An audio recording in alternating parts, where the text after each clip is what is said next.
नमस्कार, स्वागत है आपका। आप देख रहे हैं प्राइम टीवी। करते हैं शुरुआत देश और दुनिया की तमाम खास खबरों के साथ। अलीगढ़ में सीए और नागरिकता संशोधन बिल के समर्थन में बीजेपी विधायक ने रैली निकाली। रैली में विधायक ने भड़काऊ बयान देते हुए कहा कि जिनके पास अपने पूर्वजों के कागज नहीं है वो सीमा पार चले जाए। इस दौरान विधायक के साथ भाजपा के कई कार्यकर्ता शामिल रहे। बता दें कि रैली का आयोजन मुख्य तौर पर लोगों को इस बिल के बारे में जागरूक करना था, लेकिन विधायक के बिगड़े बोल ने तो लोगों को और संदेह में डाल दिया है। दिल्ली के शाहीन बाग में सीए के विरोध में हो रहे प्रदर्शन को लेकर गोरखपुर में समाजवादी पार्टी की ओर से प्रेस कॉन्फ्रेंस हुई। इस प्रेस कॉन्फ्रेंस में पार्टी के जिलाध्यक्ष भी मौजूद रहे, जिन्होंने सीएम योगी पर जमकर निशाना साधा। जिलाध्यक्ष ने कहा कि ये देश दुर्गा और काली का देश है। इस देश की माताएं और बहनें पिछले कई महीनों से सड़कों पर आंदोलन कर रही है। भाजपा इस बिल के जरिए पूरे देश में नफरत घोलने का काम कर रही है। हमने तय किया है कि हम इस काले कानून के खिलाफ एकजुट होकर शाहीन बाग और घंटाघर जाकर उन प्रदर्शनकारी महिलाओं को सैल्यूट करेंगे। जनता पार्टी के उस साजिश के खिलाफ, उस काले कानून के खिलाफ हम नौजवानों ने तय किया है कि हम नौजवान उन माताओं और बहनों को सैल्यूट करने शाहीन बाग भी जाएंगे, लखनऊ के घंटाघर भी जाएंगे और आजमगढ़ के बिलरियागंज में भी जाएंगे और उन माताओं और बहनों को सैल्यूट करेंगे। और भारतीय जनता पार्टी के द्वारा, उत्तर प्रदेश के मुख्यमंत्री के द्वारा जो समाज के बीच में नफरत घोलने का काम किया जा रहा है, समाज के बीच में जहर घोलने का काम किया जा रहा है, उनको आईना दिखाने का काम उत्तर प्रदेश का नौजवान करेगा। सीए को लेकर देश के कई हिस्सों में विरोध प्रदर्शन जारी है। देश का ज्यादातर हिस्सा दिल्ली के शाहीन बाग और लखनऊ के घंटाघर में तब्दील हो गया है। ऐसा ही कुछ पिछले 8 दिनों यानी कि मुरादाबाद के ईदगाह मैदान में देखने को मिल रहा है, जहां लोग इकट्ठा होकर इस कानून के विरोध में प्रदर्शन कर रहे हैं। इसकी खबर लगते ही डीएम के आदेश पर सूचना विभाग के उप निदेशक अपने 3 कर्मचारियों के साथ धरना स्थल पर पहुंचे। यहां उन्होंने सीए के समर्थन वाले पोस्ट बंटवाने शुरू किए, जिसके बाद इससे नाराज होकर प्रदर्शनकारियों ने कर्मचारी को पकड़ लिया और उसके साथ मारपीट की। एनआरसी के संबंध में जो ट्रू फैक्ट्स हैं उसको लेकर पैम्फलेट बांटा जा रहा था, तो वहाँ पे जो मौजूद भीड़ थी इनको घेर लिया और इनके साथ धक्का मुक्की की गई। इनके साथ 4 लोग और थे और जो इनके साथ जो ड्राइवर था उसके साथ मारपीट भी की गई। इस पे मुकदमा पंजीकृत करके विधिक कार्रवाई की जा रही है। इसमें जितने भी उपद्रवी थे उनके खिलाफ सख्त से सख्त कार्रवाई की जाएगी।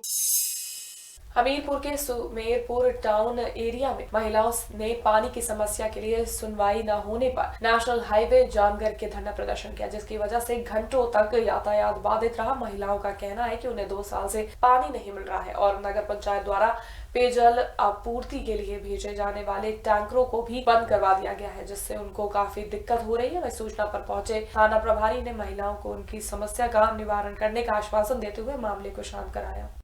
पानी की बहुत समस्याएं 1.5 साल से ऊपर हो रहे हैं जी। उसके पहले भी में पानी आना चाहिए, इसी महीने उसके पहले भी हम लोग ने जाम लगाया था। 1.5 साल होने जा रहे हैं। ये लोग बोले कि समस्या दूर होगी। हमने कहा हमको समय बताइए, महीने, 2 महीने, 4 महीने, 6 महीने। इन्होंने कहा हो जाएगी, आप परेशान मत होइए। हमने कहा ठीक है, जब तक समय से तब तक टैंकर भेजिए। टैंकर, अब टैंकर से हम लोग कहाँ तक पानी भरे? भी नहीं आता, 4-4 दिन में। इस बार टैंकर भी आए, 1 हफ्ते से टैंकर आना बंद हो गया है। अब फिर हम लोग पानी कब तक धोते रहेंगे? आप सप्लाई दीजिए ना, हमको सब चाहते हैं कि डायरेक्ट हमारे घर के दरवाजे आए। रामपुर के बिलासपुर थाना क्षेत्र में कमरे से सर्राफा दंपत्ति और उनके बेटे का शव बरामद हुआ है। शव के मिलने से इलाके में हड़कंप मच गया। मृतक के परिजनों के अनुसार सर्राफा कारोबारी काफी समय से परेशान था, जिसके चलते उसने परिवार के साथ खुद को गोली मारकर आत्महत्या कर ली। सूचना पर पहुंची पुलिस ने तीनों के शवों को कब्जे में लेकर मामले की जाँच शुरू कर दी है। इसी के साथ ही घटनास्थल से पुलिस ने एक पिस्टल भी बरामद की है। घटनास्थल का मुआयना करने पहुंचे एसएसपी ने कहा कि घटना की छानबीन चल रही है, जांच के आधार पर ही आगे कार्रवाई होगी। शव को पोस्टमार्टम के लिए भेज दिया गया है। पुलिस इस पूरे मामले की छानबीन कर रही है।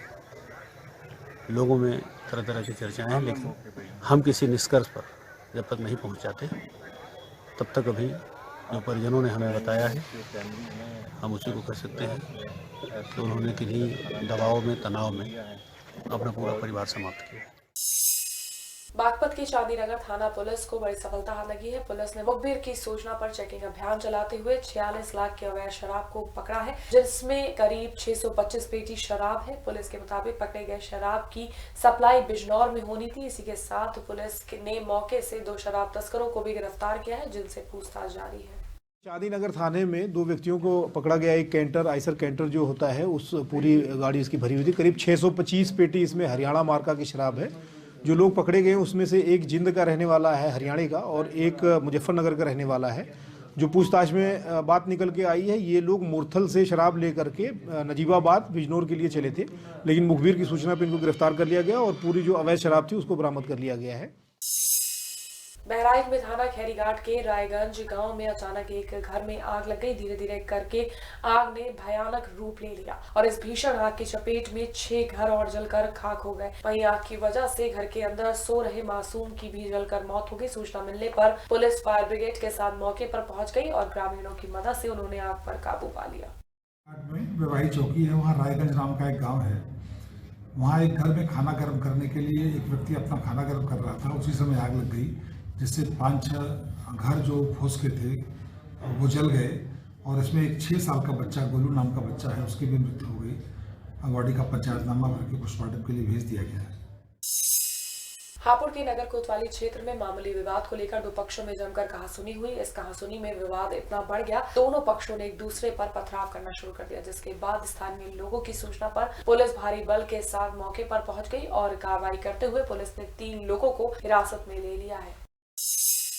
ललितपुर की सदर कोतवाली में पुलिस को बड़ी सफलता हाथ लगी है। दरअसल मुखबिर की सूचना पर पुलिस ने 2 शातिर लुटेरों को गिरफ्तार कर लिया है। पुलिस को उनके पास से 45,000 नकदी के साथ लाखों के जेवरात बरामद हुए हैं। इस मामले में एसपी ने बताया कि पकड़े गए आरोपियों पर पहले से ही कई चोरी के मामले दर्ज है। फिलहाल दोनों अभियुक्तों के खिलाफ मुकदमा दर्ज कर उन्हें जेल भेज दिया गया है। नाम है राजेंद्र अहिरवार और धर्मेंद्र अहिरवार, ये ही ललितपुर के रहने वाले हैं। और 4 चोरियां जो हुई थी, एक डीजीसी साहब उनके घर में चोरी हुई थी, एक जो है मार्केट में चोरी हुई थी, साथ ही 2 ग्रामीण क्षेत्रों में चोरी हुई थी, रजवाड़ा और पटसेमरा में। तो ये काफ़ी माल बरामदगी के साथ अभी गिरफ्तार किए गए। इनसे इकबाल इन लोगों ने जुर्म किया और ये स्वीकार किया कि इनके द्वारा ही चोरियां की गई हैं। वैधानिक कार्रवाई करते हुए हम इनको जेल भेजेंगे।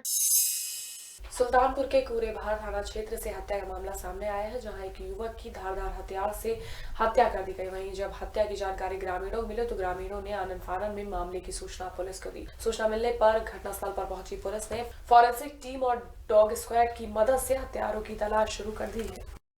देख करके विवेचना के क्रम में आगे की कार्रवाई करने के लिए, ताकि जल्दी से जल्दी खुलासा हो, इस विषय पर हम लोग काम कर रहे हैं। साथ ही साथ पंचायतनामा भर के और पोस्टमार्टम के लिए डेड बॉडी भेज दी गई है।